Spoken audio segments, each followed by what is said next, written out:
থেকে 1500 বছর আগে আল্লাহর নবী যখন মক্কাতে জন্ম নিলেন, এক এক করে যখন বয়স বাড়তেছে, বাড়তে বাড়তে যখন 21 বছর বয়স, মক্কাতে দুর্ভিক্ষ দেখা দিল। আল্লাহর নবীর চাচা, তিনি তো নবী হন নাই, চাচা ছিলেন আবু তালেব। আবু তালেব বলল, ভাতিজা তোমার বাবা নাই, মা নাই, আমার তো সন্তান আছে, তো তুমি আমার বাড়িতে থাকো। তবে আমি একটি কথা বলবো, এই সময় যে দুর্ভিক্ষ দেখা দিয়েছে, কিছু কর্মসংস্থান করা দরকার। ও মুহাম্মদ, তোমাকে যদি মক্কাতে কারো বাড়িতে একটু কর্মসংস্থান দেওয়ার ব্যবস্থা করি, তুমি কি কাজ করতে পারবে? মুহাম্মদ সাল্লাল্লাহু আলাইহি সাল্লাম তখনও নবুয়ত পান নাই, মাত্র 21 বছরের বয়স। উনি বললেন, চাচা যে জায়গায় রাখবেন ওই জায়গায় আমি কাজ করতে রাজি আছি। রসুল কাজ দিচ্ছে, চাচা অভাব কি করবি?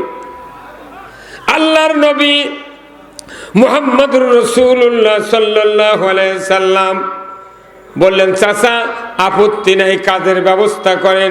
আবু তালেব মক্কার ভেতরে ঢুকলেন, ঢোকার পরে কয়েকজনের সাথে দেখা করলেন, শেষ পর্যন্ত হযরত খাদিজার সাথে দেখা করলেন। 3 জন স্বামীর পর হযরত খাদিজা, মক্কার ভেতরে 7 জন ধনী মানুষ, তার ভেতরে 3 নাম্বার। ধরে কোন আল্লাহু আকবার। খাদিজাকে বললেন, খাদিজা, ও খাদিজা, আমার একটা ভাতিজা আছে নাম মোহাম্মদ, তুমি কি একটু কাজের ব্যবস্থা করে দেবে? যদি দিতে আমি বড় শান্তি পেতাম।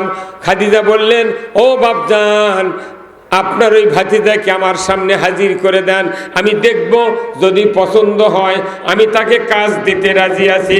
জোরে কন্যা আল্লাহু আকবার। কাজের ব্যবস্থা হয়ে গেল। পরের দিন মুহাম্মদ সাল্লাল্লাহু আলাইহি সাল্লামকে নিয়ে আবু তালেব চলে গেলেন। রসুলের দিকে তাকানো মাত্রই খাদিজার চোখটা ঝলসে গেল, এই মানুষকে কেমন করে আমি চাকরি রাখবো?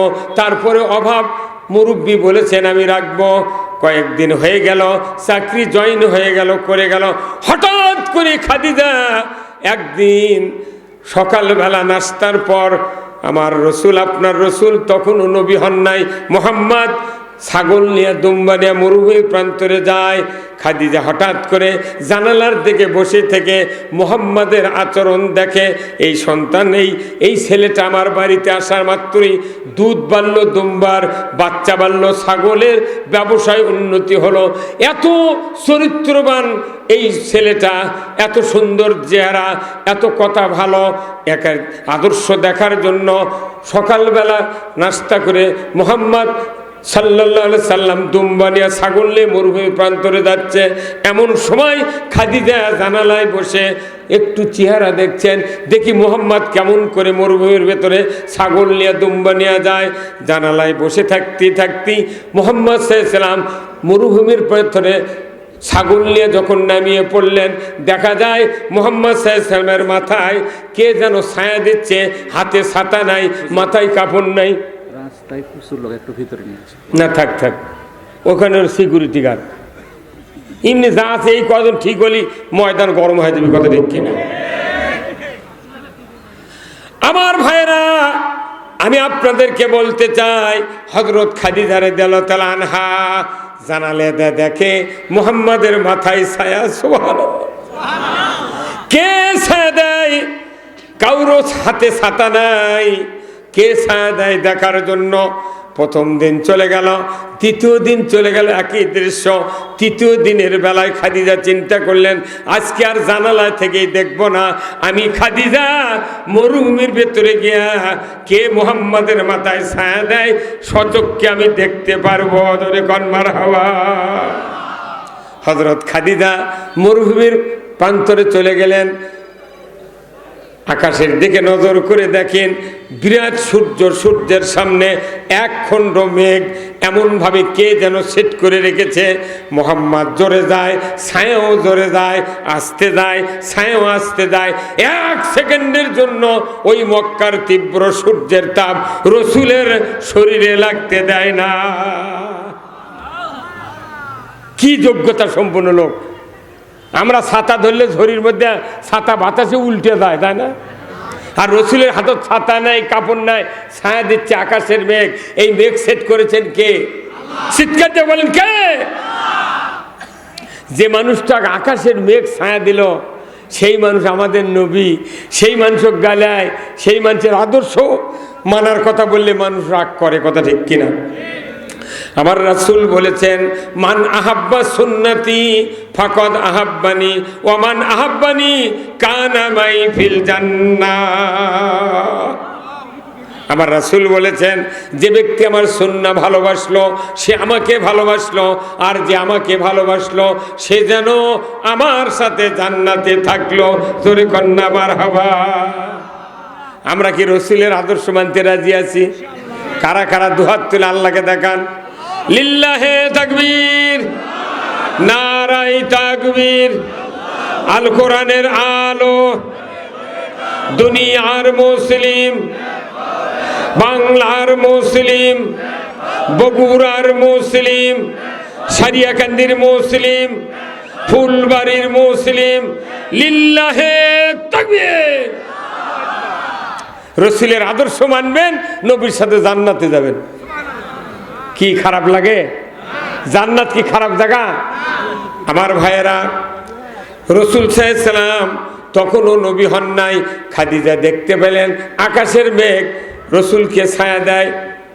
দেখা মাত্রই উনি বাড়িতে চলে আসলেন। সন্ধ্যার সময় আমার আপনার নবী বাড়িতে আসলেন, যিনি এখনো নবী হন নাই। মাত্র 24 বছর পার হয়ে গেল, 23 পার হয়ে গেল, 25-এ পদার্পণ করলো। ধরে কোন আল্লাহু আকবার। মুহাম্মদ রসুল হন নাই, 25 বছরের যুবক। খাদিজা সন্ধ্যার সময় ডেকে বলছেন, ও মুহাম্মদ, তুমি একটু আমার কাছে আসো, একটু কথা বলবো। বলেন আপনি কি বলবেন বলেন। বলে, মুহাম্মদ, আমি তোমাকে চিরসাথী করে নিতে চাই, তোমাকে আমি চিরসাথী করে নিতে চাই, তোমার মতামত জানতে চাই। মুহাম্মদ সাল্লাল্লাহু আলাইহি সাল্লাম তখনও নবী হন নাই। উনি বললেন, ও মুনিব, আমার মায়ের পেটে যখন আমি 6 বছর বয়স, আমার আব্বা দুনিয়া থেকে বিদায় হয়েছেন। আমার যখন 6 বছর বয়স, মার সাথে বাবার কবর জিয়ারত করতে গিয়ে আমার মা মারা গিয়েছেন। 7 বছর বয়সে আমার দাদা মুত্তালিব মারা গিয়েছেন। ওগো মুনিব, আমার একটা চাচা আছে আবু তালেব, আমাকে কোলে কাকলে মানুষ করেছেন। ওনার ছেলেগুলিকে সরাইয়া দিয়া আমাকে বিছানায় ঘুমাইয়েছেন। ওগো মুনিব, আমার ওই চাচার বিনে পরামর্শে আপনাকে একটি কথা আমি বলতে পারবো না। খাদিজা সহধর্মিনী হবি, রসুলের সাথে বিবাহ বন্ধনে আবদ্ধ হবেন। জোরে কোন আলহামদুলিল্লাহ। রসুলের 25 বছরের কি চরিত্র! একটা ধনী মানুষ, তাই বলতেছে যে আপনাকে আমি স্বামী হিসেবে গ্রহণ করতে যাচ্ছি। তখন উনি বলছেন যে না, চাচার পরামর্শ ছাড়া বলতে পারবো। আর আমাদের দেশের যদি এই সারেকান্দির একটা যুবক যদি একটা বৃদ্ধা মহিলা কয় যে আমার 8টা গরু আছে, 2টা বাসা আছে সারেকান্দি, 40 বিঘা জমি আছে, আমার তোমার খুব পছন্দ হচ্ছে, তোমার সাথে বিয়ে বসবো, তুমি কি রাজি আছো? তখন কবি এখনই সব উগ্র। কি কথা কন না, লটারি খেলা তো এখনই বিয়ে পড়ামো। চরিত্র দেখেন রসুলের, 25 বছরের চরিত্র কাকে বলে। আল্লাহু আকবার। এই চরিত্র যদি আমাদের দেশের যুবকের থাকতো, তাহলে কোনো যুবক পিতামাতার বিরুদ্ধে গিয়ে বিবাহ করতো না। তবে কি এই দেশের যুবক দুলে ভাই কয়, দুলে ভাই আব্বা কানা কন আমি এনে বিয়ে করবো। দুলে ভাই যা কছে, বাপ কছে কোনটি বিয়ে করবো, তোর দাঁত ফাটামো। যাহা কছে রাত্রে মোবাইল করে মেয়ে গেলেও চলে গেছে ওই ঢাকা সাভারের রপ্তানি গার্মেন্টসে চাকরি লাগিয়েছে। 3 মাস চাকরি করছে, ওই বউ আর একজনের সাথে চলে গেছে। বিয়ে করবার চাচ্ছে, বাপে বিয়ে দেয়নি, ওই খেপে গার্মেন্টসের চাকরি লাগিয়েছে। 1.5 বছর পর দেখে গাই বা চুল্লিয়ে চলে যাচ্ছে। রসুলের চরিত্র আজকে বাংলাদেশের যুবকদের ভেতরে থাকতো, আল্লাহর ইজ্জতের কসম, জীবন গেলেও পিতামাতার বিরুদ্ধে মতামত নিয়ে বিবাহ করতাম না। ধরে বল ঠিক কিনা? আল্লাহ রাসূল বলছেন, কিয়ামতের দিন 7 প্রকার ব্যক্তি আরশের নিচে জায়গা পাবে। তারই এক প্রকার হলো যৌবন বয়সে যারা আল্লাহর আনুগত্য করবে, পিতার আনুগত্য করবে, রসুলের আদর্শ মানবে, তারা কিয়ামতের দিন আল্লাহর আরশের নিচে জায়গা পাবে। জোরে কন্যা মারহাবা। ও যুবক ভাইরা, অনুরোধ করছি, পিতামাতার বিরুদ্ধে মতামত দেবেন না। পিতামাতা যত অশিক্ষিত হোক, দুর্বল হোক, পিতামাতা যা বলবে 100% আল্লাহ তাআলা কবুল করে। ওই হুমা জান্নাতুকা ওয়া নারুকা, ওই পিতামাতায় জান্নাত, পিতামাতায় জাহান্নাম। যে পিতার দিক নেক নজরে তাকালে হজের সওয়াব, 6 লাখ টাকা লাগে হজ করতে, আর নেক নজরে তাকালে প্রতি নজরে নজরে হজের সওয়াব। কতক্ষণ সেই বাপের দিক খেপিয়া করছে, তুই কি বুঝিস? রাগ করে বাপের দিকে 1 কোটি বছর তাকালেও কোনো হজের সওয়াব হবে না। কথা ঠিক কিনা? কত মানুষ আছে যুবক ভাই, আপনাদের এখানে ভালো, আমাদের দিক কিছু যুবক আছে বিয়ে করেছে, শ্বশুর না পালসার দেশে, তাই জন্য তুই ডাকি বুঝছেন, খালি কয় আব্বা আসসালাম আলাইকুম, আব্বা বসেন, আব্বা থাকেন, আব্বা আব্বা আব্বা। আব্বার জেকের কলকলার হরফ আব্বা। শাশুড়ি না গিঞ্জির টাকা দিয়েছে, লুঙ্গির টাকা দিয়েছে, তাই জন্য কথা আম্মা। গুন্না করা ওয়াজিব, একালিবের মধ্যে আম্মা। শাশুড়ি কয়া জামাই ফাঁসি একটা, কোকিলের মতো ডাকি। আর আল্লাহর নবী কছে যে নিজের বাপের সামনে নিজের শ্বশুরক, নিজের মায়ের সামনে নিজের শাশুড়ি যদি আব্বা আম্মা বলে ডাক দেয় জোরে জোরে শ্বশুর আর শাশুড়ি, বাবা আমার যদি মন খারাপ হয়, রসুল বলছেন ওই সন্তানের জন্য জাহান্নাম, ওই সন্তানের জন্য জান্নাত হারাম। আমাদের দেশে বাপক কয় বুড়া, মাওক কয় বুড়ি, আর শ্বশুরক কয় আব্বা, শাশুড়ি কয় আম্মা। কোথায় মুসলমান? ও আর শুনলে হবে না, ওই আপনার জন্য জান্নাত, ওই পিতা ওই মাতা ধরে কোন আল্লাহু আকবার। কার কার মা বেঁচে আছে হাত তোলেন তো দেখে। ওরে বাপরে, আলহামদুলিল্লাহ রে, এতগুলো মানুষের মা বেঁচে আছে, নামান হাত। সর্বনাশ, ইতি কারু মা মরেনি বারে, আল্লাহু আকবার। আমার নবী বলেছেন আল জান্নাতু তাহতা আকদামিনা উম্মাহাতিকুম, মায়ের পায়ের তলে সন্তানের জান্নাত। ও আমার যুবক ভাইয়েরা, ও আমার মুরব্বিনে কেরাম, যাদের মা দুনিয়ায় বেঁচে আছে, আমার রসুল বলেছেন ওই মায়ের পায়ের তলে জান্নাত। এই জান্নাতি পা হলো মায়ের পা। ধরে কোন আল্লাহু আকবার। এই যে শীত শুরু হচ্ছে, কত মানুষ মোজা পায়ে দেয়, ওই জান্নাতি পাওটা ফাটে যাচ্ছে। মায়ের 2টা পায়ের নিচে জান্নাত, জান্নাতি পা ফেটে যায়, খেতা ছিঁড়া যায়, কোনো মেরিল দেয় না, পঙ্কজ কান্তি দেয় না, কোনো লোশন দেয় না। কিন্তু বিবাহ করার পর যে মহিলাটা আপনি স্ত্রী হিসাবে নিয়ে এসেছেন, ওর 9 ইঞ্চি কপাল থেকে থুতু পর্যন্ত যত মেডিসিন আপনি কিনে দিয়েছেন খালি ফর্সা করার জন্যে। সুবের নাই তা ফেস ওয়াশ দিয়ে হয়, বেড়াবের দেখতে চোখের ভুরুর উপর গোলাপি কালার বেড়ে করতে পেটনি সাজিছে, এই কথা কন দেখা। আর মায়ের পাও ঠান্ডা লাগিচ্ছে, আপনি যাদের মা বেঁচে আছে হাত তুলেছেন, আগামীকাল হাত ফুলবাড়ি যায় 1 জোড়া মোজা কিনে মাক দিয়ে দেবেন। কি রাজি আছেন? মাত্র 30 থেকে 50 টাকা লাগবে। দামি মোজা কিনলে 60 থেকে 80 টাকা লাগবে। 80 টাকা দিয়ে মাও 1 জোড়া মোজা দেবেন, বাপক দেবেন 80 টাকা দিয়ে 1 জোড়া মোজা। ওই মা বাবা প্রতিদিন সকালে মোজা পায়ে দিবে, যখনই পায়ে দিবে মোজা, তখন আপনার কথা মনে হবে। কথা ঠিক কিনা? আপনি সন্তান হিসেবে যদি বলতে পারেন, মা এতদিন যা করছি ভুল করছি, মা কাল বক্তৃতা শুনছি তোমার পায়ের তলে জান্নাত। মা যে পায়ের তলে জান্নাত, এই পাও যদি শীতে কষ্ট পায়, আমার বাচ্চা থাকার থেকে মরাই ভালো। কি পারবেন যুবক ভাইরা? পারবেন? কালকে সবে আবার ফুলবাড়ি গেলে ওই মুজার দোকানদার দাম বেশি নিবি। কতক্ষণ বিভিন্ন বাজার থেকে কিনে নিয়ে আসবেন। কি হুজুর, মায়ের কি দাম? আপন মায়ের মতো দরদিনী, হাইরে কে আছে সংসারে? আছে কেউ? আছে ভাই? আপনি বাজারের থেকে শোলের মাছ কিনে নিয়ে যাচ্ছেন, পাক করছে আপনার স্ত্রী, আপনার মা সহ। মা জহরের নামাজ পড়তে লাগছে, আপনি গোসল করে এসে ভাত খাবার বলছেন, আপনার স্ত্রী তরকারি তুলে দিচ্ছে, তরকারি দিতেই তোর কাল্লা দিচ্ছে, তখন আপনি করছেন না এই কাল্লা মা খাবিনি।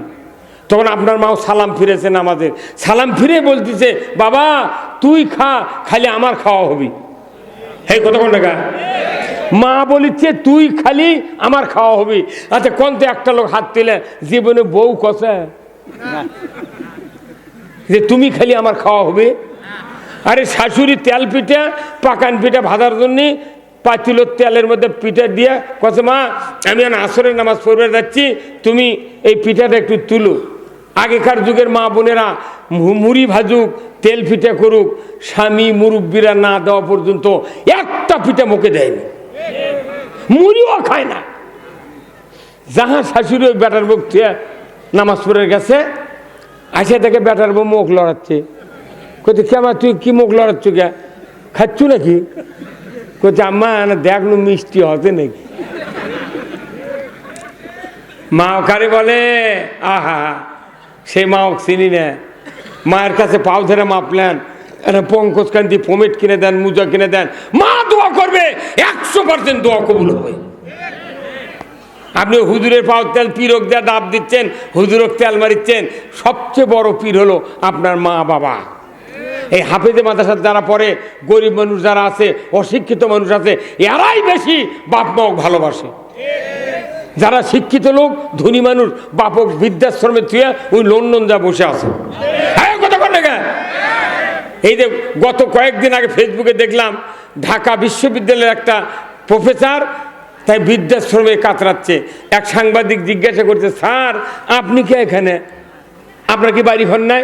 করছে বাবা বাড়ি ঘর আছে। তুই এখানে কে? বলছে আমি জীবনে ভুল করছি। কি ভুল? আমার সন্তানগুলিকে উচ্চ শিক্ষিত বানানে আমার অপরাধ।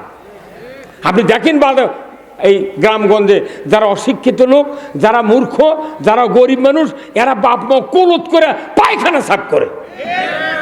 কতক্ষণ টাকা? এই জন্যে জান্নাতে যাওয়া অতি সহজ যদি পিতামাতার খেদমত করা যায়। এই জন্য আমি আপনাদেরকে অনুরোধ করব, আল্লাহ রাসূলের আদর্শ, 25 বছর আদর্শ আমি চাচার থেকে না শুনে আমি বিবাহ করতে পারবো না। চাচার কাছে যা পরের দিন বলছে, চাচা বলছে এখন অভাব, তুমি তো বাপও নাই মাও নাই, যে অভাবের সময় তোমার টাকার দরকার, তুমি যে মিশন নিয়ে আসছো দুনিয়ায়, তোমার টাকার দরকার, যদি খাদিজা বিয়ে বসবে চায় তোমার সাথে বিয়ে করে নাও, আমি সম্মতি দিলাম। জোরে কোন আল্লাহু আকবার। আমার ভাইয়েরা, 25 বছরের যুবক 40 বছরের একজন মহিয়সী নারীকে বিবাহ করলেন। উনি 40 বছর বয়সে নবুয়ত পেলেন। 25 থেকে 40, 15 বছর, 15 আগে আমার ভাইয়েরা 12 বছর বয়সে যখন 25 থেকে 12 হলো, এই 37 বছর বয়সে, 32-33 বছর বয়সে আল্লাহর নবী মুহাম্মদ সাল্লাল্লাহু আলাইহি ওয়াসাল্লাম নবুয়ত পান নাই। 37 বছর বয়স যখন রসুলের পদার্পণে চলে আসলো আল্লাহর নবী মুহাম্মদ সাল্লাল্লাহু আলাইহি ওয়াসাল্লাম, তখনও নবী হন নাই। উনি বললেন দেখি কিভাবে আল্লাহর সান্নিধ্য পাওয়া যায়, এই মানুষগুলিকে কেমনি জান্নাতের পথের পথিক বানানো যায়, সমাজের শান্তি কায়েম করা যায়, এটার চিন্তা করে হযরত খাদিজাকে বললেন, ওগো খাদিজা, আপনার কাছে আমার একটা আবেদন, আপনার কাছে আমি একটা আবেদন করব। আবেদনটি হলো আমি আর লোকালয়ে থাকবো না, আমি এমন একটা জায়গায় নিরিবিলি অবস্থায় থাকব, যে জায়গায় হলো জাবালে নূর, গারে হীরা, পাহাড়ের গুহায় আমি থাকব। আমি দেখি আমার আল্লাহ সমাজের ব্যাপারে আমাকে কি নির্দেশনা দেয়। জোরে কন্যা আল্লাহু আকবার। আল্লাহর নবী বললেন, খাদিজা আমি থাকবো জাবালে নূর, গারে হীরায় সেজদারত, আমি ওখানে ধ্যানে থাকবো। আপনার কাছে আমার আবেদন, আমি যে যতদিন আল্লাহর পক্ষ থেকে কোনো ওহীর জ্ঞান না পাবো ততদিন ওখানে থাকবো। আপনি কি আমাকে ভাত, খুরমা, খেজুর, পানি বহায়া বহায়া ওই পাহাড়ের গুহায় খাওয়াতে পারবেন কিনা? 57 বছরের 57 বছরের মহিলা মহিষী নারী হযরতে খাদিজা রাদিয়াল্লাহু তাআলা আনহা বললেন, মুহাম্মদ, তোমাকে আমি ওই পাহাড়ের 2500 ফিট উঁচু চূড়াতে গুহাতে আমি খাদ্য বয়া খেলাবো, আমি কোনো বিরক্ত পাবো না, কোনো রকমের কটূক্তি করব না, আপনি যা চাবেন তাই আমি দিয়ে দেব। জোরে কন্যা আল্লাহু আকবার। আর আমাদের দেশের মায়েরা, এখানকার মায়েরা ভালো, কিছু কিছু মা আছে রাতের বেলা স্বামী যখন মাহফিল থেকে দরজায় ডাকে, নইমের মা ওঠো না, দরজা খোলো, তখনই একবার কয়, আচ্ছা কোটালের বেটা ঘুম পাড়া হলো না। আল্লাহর নবী বলেছেন, আমার খাদিজার আদর্শ যদি তাম পৃথিবীর নারীদের ভিতরে থাকতো, এক একজন স্বামী রাজা মতো দুনিয়াতে বেঁচে থাকতো। আমার ভাইরা, আল্লাহ রসুলের 25 বছরের আদর্শ আর 57 বছরের আদর্শ খাদিজার, এই দুটো আদর্শ যদি আমরা মা বোনদেরকে মানাতে পারতাম, যুবকদেরকে মানাতে পারতাম, বাংলাদেশ জান্নাতে পরিণত হয়ে যেত। মুসলিম আমি, সৈনিক আমি, আমি চির রণবীর, আল্লাহকে ছাড়া কাউকে মানি না, নারাই তাকবীর। বীর মুসলমান ধরো আল কোরআন, ফিরায়া আনো সেই হারানো সম্মান।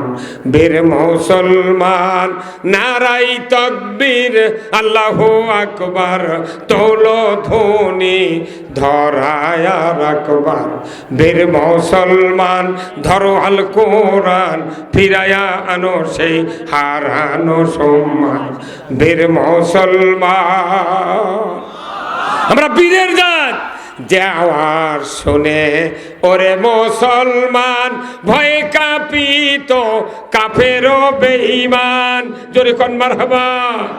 দাউরে সে হুঙ্কার কররে তোলপার, পাপে দুনিয়া ভেঙ্গে কররে চুরমার। বীর মুসলমান ধরো আল কোরআন, ফিরায়া আনো সেই হারানো সম্মান। বীর মুসলমান। চরিত্র কাকে বলে? চরিত্র একটা আলাদা জিনিস। আমাদের দেশে বুড়ো হয়ে গেছে, তাও চরিত্র ঠিক নাই, বিড়ি খাতিয়েছে। বুড়া মানুষে বিড়ি টানতে চল বসে গেছে, ওই জিবার ঢোকাতে দাড়ি কামাচ্ছে। কতক্ষণ দেখা। আর এই মাদ্রাসার যারা পরে দেখেছেন, ছোট্ট ছোট্ট বাচ্চারা ওই যে মাথার টুপি দিচ্ছে খোলে না। আর বহু বাংলাদেশে মানুষ আছে মাথার টুপি দিলে মনে করে 10 মণ পাথর তুলে দিচ্ছে মাথার। কি মানে দাড়ি ভারী লাগে, টুপি ভারী লাগে, তাকুয়া ভারী লাগে, পর্দা ভারী লাগে, আর নির্বিঘ্নে ঘোরা ফুর্তি লাগে। কোথায় মুসলমান? আমার ভাইয়েরা, আল্লাহর নবী 39 বছর 11 মাস 29 দিন পর্যন্ত গারে হিরায় ধ্যানমগ্ন আছেন। হঠাৎ করে 12টা 1 মিনিটে রাত্রিতে গভীর হয়ে গেল। 12টা 1 মিনিটে রসুলের বয়স 40-এ পদার্পণ করলো। হঠাৎ করে আল্লাহ বলেন, জিব্রাইল কোথায়?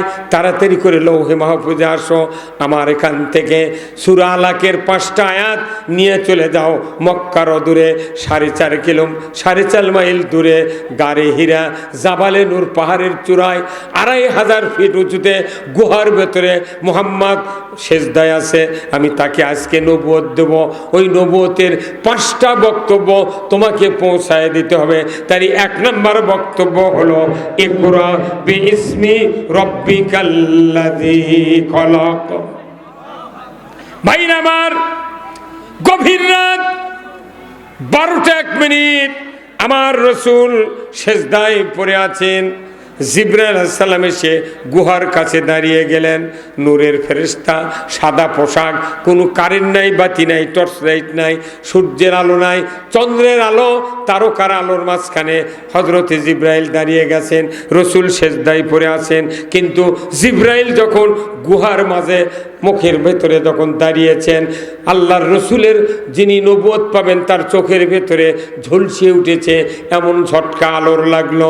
আল্লাহর নবী যিনি হবেন মুহাম্মদুর রাসূলুল্লাহ। মাথা উঠালেন, মাথা উঠানোর পর পেছনে তাকিয়ে দেখেন সাদা পোশাক পরিহিত, ধবধবে সাদা, এত চেহারা সুন্দর। কে এই মানুষটা? জিন না ভূত? এইভাবে রসুল যখন পেছন ফিরিয়ে দাঁড়িয়ে থাকলেন, জিব্রাইল সাথে সাথে বললেন, মুহাম্মদ ইকরা বিসমি রাব্বিকাল্লাযী খলাক। পর মুহাম্মদ সৃষ্টিকর্তা রবের নামে। মুহাম্মদ সাল্লাল্লাহু আলাইহি ওয়াসাল্লাম বললেন, আনা উম্মি, আমি পড়তে পারি না। আবার জিব্রাইল বললেন, ইকরা বিসমি রাব্বিকাল্লাযী খলাক। পর মুহাম্মদ সৃষ্টিকর্তা রবের নামে। উনি বললেন, আনা উম্মি, পড়তে পারি না। দুইবার এইভাবে চেষ্টা করার পর রসুল যখন বললেন, আমি পড়তে পারি না, আল্লাহ বললেন, হে জিব্রাইল খবরদার। আর এই ভাই কি কি কি হচ্ছে এত জোরে কথা কাটে? তাহলে আপনাকে আর একটা মাইক দিই। কি এই যে জোরে বক্তৃতা করছি তাও ওটি কথা শোনা যায়, তাহলে একটু কমটা ভলিউমটা কথা করছে।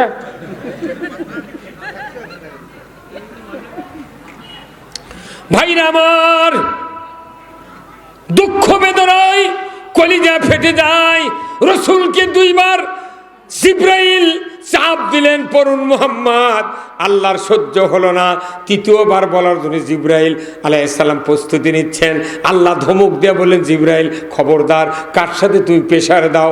তুমি জানো না যে মানুষটাকে আমি নবীদের ইমাম বানিয়েছি, নবীদের ইমাম বানিয়েছি, সুলতানুল আম্বিয়া, আশরাফুল আম্বিয়ার ভেতরে যত নবী আছে সমস্ত নবীদের নবী আমার মুহাম্মদ, তাকে নবুয়ত দিচ্ছি, খবরদার চাপ দেবে না।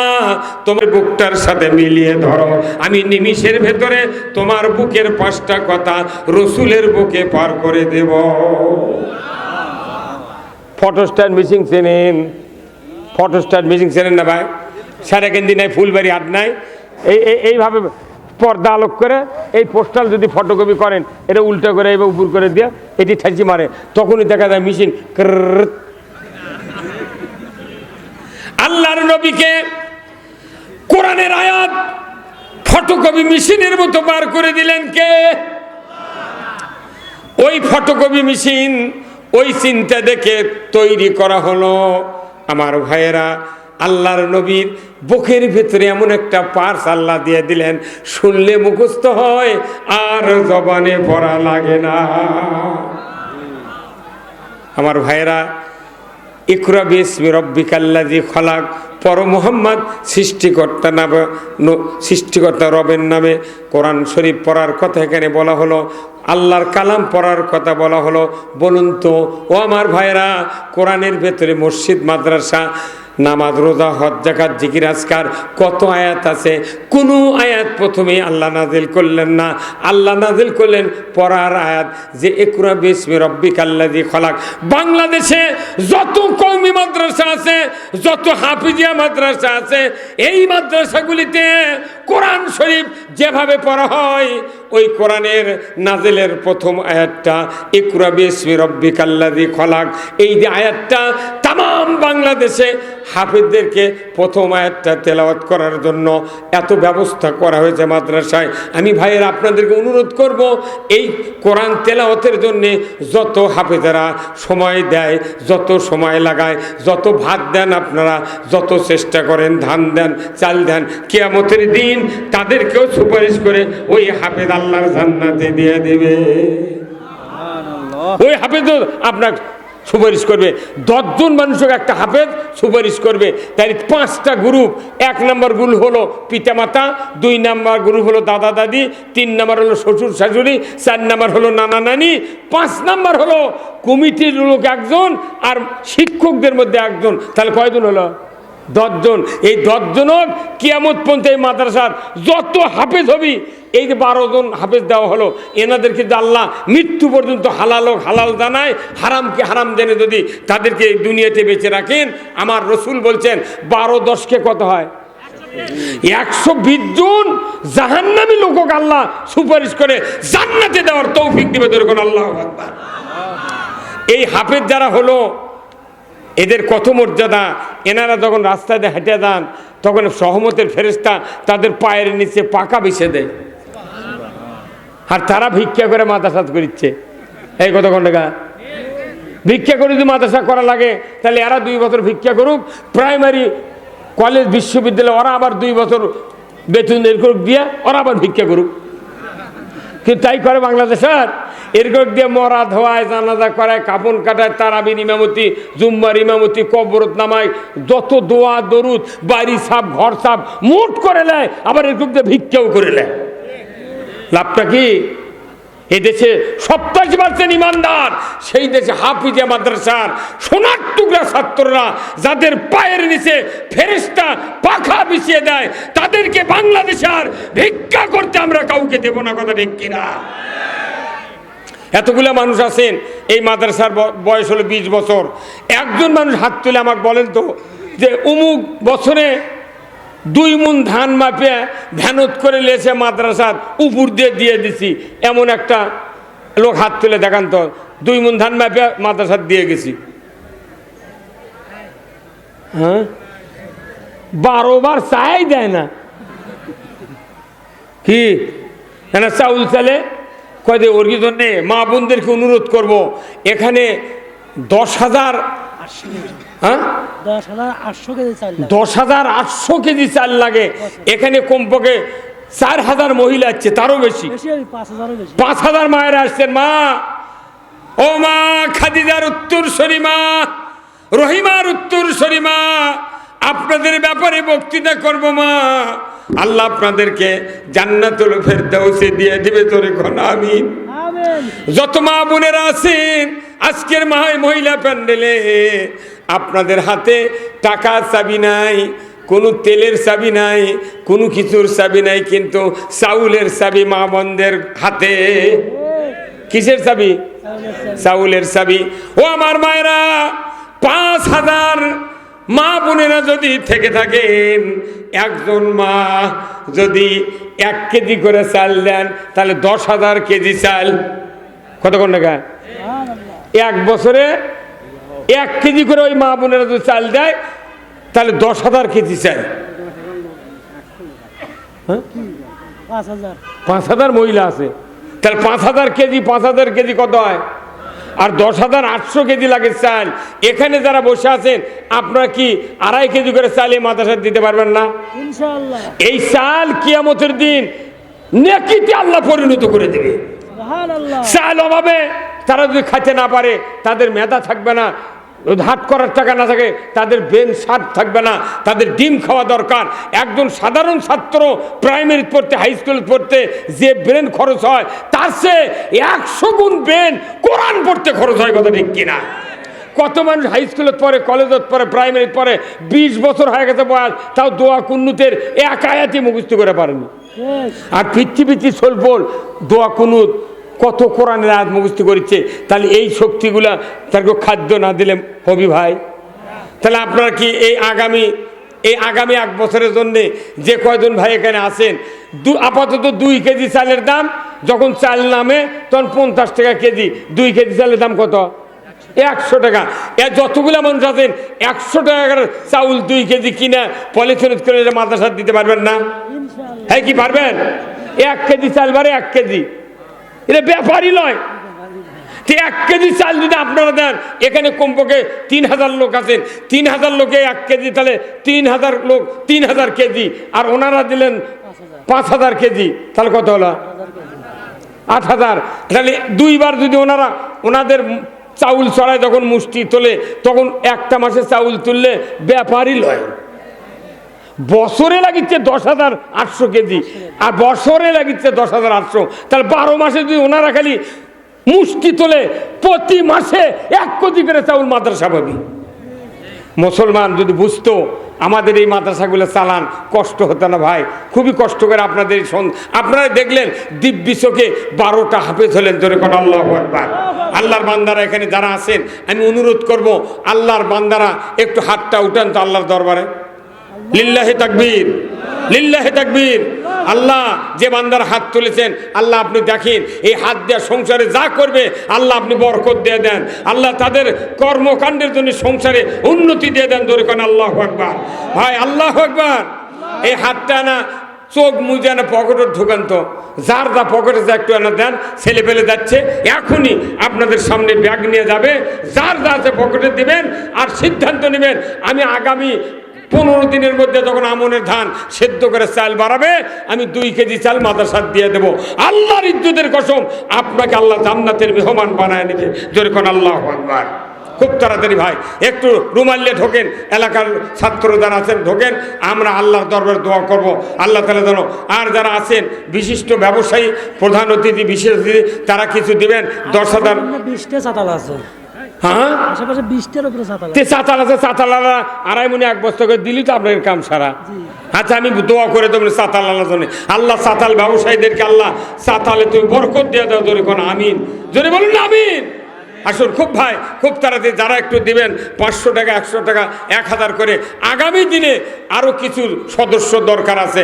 100 জন ভাই আমি চাই 1 বছর পর আগামী বছরে সবার আগে 500 করে টাকা দেবেন।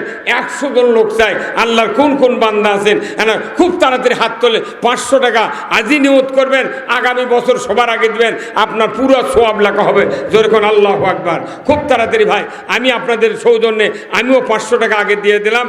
আল্লাহর বান্দা খুব তাড়াতাড়ি, আমি টাকা না দেয়া কোনো মাহফিলে টাকা তুলি না। আমি আপনাদের জন্য অনুরোধ করব যে 500 টাকা 100 জন লোক হাত তোলেন, 100 জন লোক 500 টাকা দিবেন। খুব তাই কাগজ একটু ভেতরে দান তো। মাসুদ ভাই 1000 টাকা আল্লাহ দান কবুল করে নেন, আল্লাহ জান্নাতের জন্য কবুল করে নেন। আল্লাহ তার বংশে দ্বারা কবরে গেছে, আল্লাহ কবরগুলি জান্নাতের বাগান বানায় নেন। যদি কন্যা আমিন। নাম কি ভাই? নাইম ভাই 500 টাকা আল্লাহ দান কবুল করে নেন, আল্লাহ হাত দারাজ করে দেন, আল্লাহ ক্ষেত খামারে বরকত দেন। আল্লাহ যে হাত দিয়া 5টা আঙ্গুল দিয়া আল্লাহ 500 টাকা দিলেন আমার নাইম ভাই, আল্লাহ ওই হাতের ভেতর বরকত দিয়ে দেন। ওই হাত যেখানে লাগাবে আপনি বরকত দিয়া ভরপুর করে দেবেন। জোরে কন্যা আমিন। আর এক ভাই 200 টাকা আল্লাহ দান কবুল করে। নাম কি ভাই? হ্যাঁ রুবেল ভাই 200 টাকা আল্লাহ দান কবুল করে নেন। খুব তাড়াতাড়ি ভাই 500 জন লোক আগামী বছর আমি 100 জন লোক আমি 500 টাকা করে যাচ্ছি। আল্লাহর বান্দারা খুব তাড়াতাড়ি দেন। 10,000 টাকা ফরাদ হোসেন ভাই প্রবাসী 10,000 টাকা ধরে কোন মারহাবা লিল্লাহে তাকবীর। আল্লাহ দান কবুল করে নেন। ফরাদ হোসেন ভাই